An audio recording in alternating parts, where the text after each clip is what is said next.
Louvor, adoração e ainda Isaías 61, os versículos 2 e 3, né?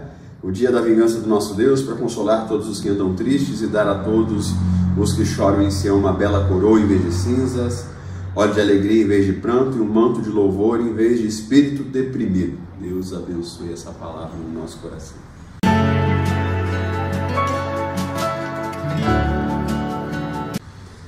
Falamos ontem, você pode ver que a gente conversou, se você não viu, assista o devocional de ontem, falamos sobre como o louvor, esse engrandecer a Deus, realmente afasta a depressão, a tristeza, porque enquanto a gente engrandece a Deus, a gente exalta um amigo e esse amigo nos dá certeza de proteção.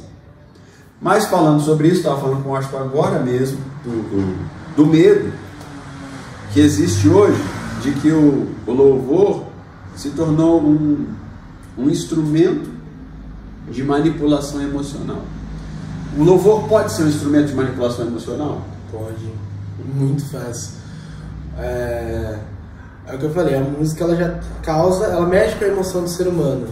E aí a gente tem alguns exemplos de músicas que elas são totalmente pensadas para mexer com a estrutura emocional da pessoa.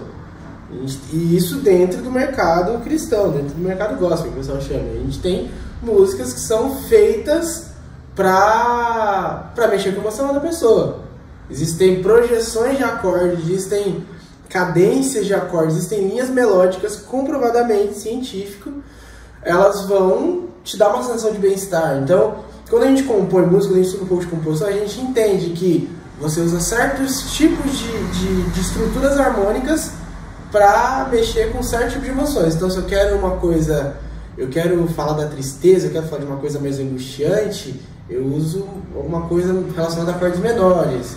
Então, quando eu uso acordes menores, eu uso acordes maiores, eu uso acordes mais alegres. Então, vamos despertar uma sensação de bem-estar na pessoa. Existe isso dentro da música. E aí tem muita gente usando isso dentro do louvor. Então, às vezes a letra, e a gente vê muitas vezes que a letra não tem nada de específico, a letra é só uma repetição de uma frase, de algumas frases, mas aí você vai ter alguns acordes que a pessoa vai usar para causar um certo tipo de emoção. Como eu me defendo disso, acho? Eu penso que o primeiro, a gente faz essa desvinculação do louvor à música, então entender que o louvor não é a música é uma forma de louvor, e é um coração que vive em louvor a Deus.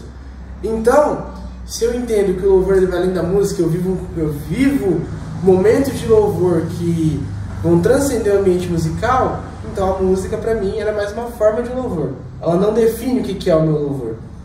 E aí também tem todo um cuidado, por exemplo, o pessoal do louvor tem que ter esse cuidado de como escolher repertório, como tratar as músicas, se preocupar muito com a base bíblica das músicas também. Como é que a gente ensina a igreja isso? Porque às vezes eu chego na igreja e o pessoal fala assim: ô pastor, queria que eu cantasse a música que está tocando lá na outra igreja.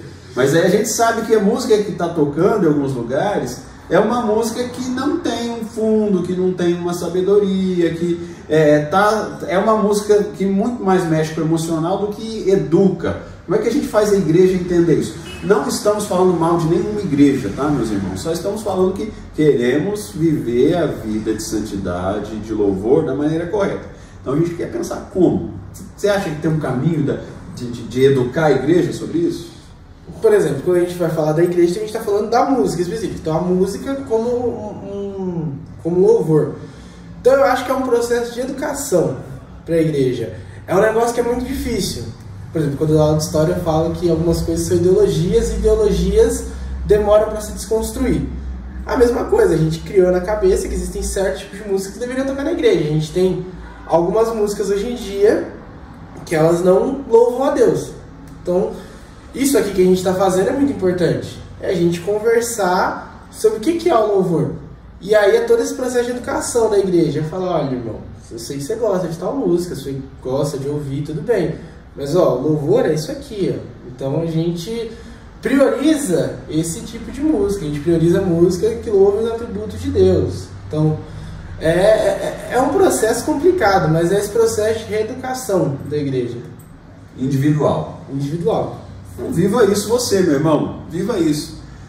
pastor, eu vou parar de ouvir algumas músicas. Não, algumas músicas vão mexer com o teu emocional e você pode, mas você tem que avaliar por que isso está mexendo comigo. É só emocional. Eu não estou adorando, eu não estou invocando a grandeza de Deus realmente. Então eu vou ouvir essa música em casa, mas quando eu quiser adorar mesmo, e dentro da igreja, eu vou pedir ao meu pastor, eu vou pedir à equipe de música que me ensine dessa maneira. Eu penso que às vezes a gente não dá para o louvor, ou para as músicas, nesse caso, não dá para as músicas a mesma importância teológica que a gente dá para a palavra.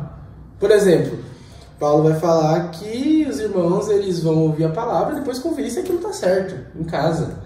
O certo seria a gente fazer isso com louvor. Então, o cara cantou a música lá, beleza, onde você tirou essa música da onde? Tá na Bíblia, é isso?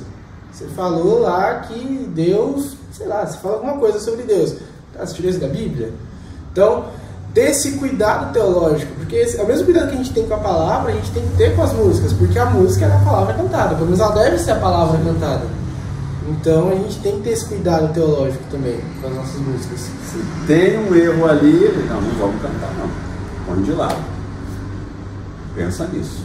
Deus abençoe. Crescimento hoje na tua vida, em nome de Jesus.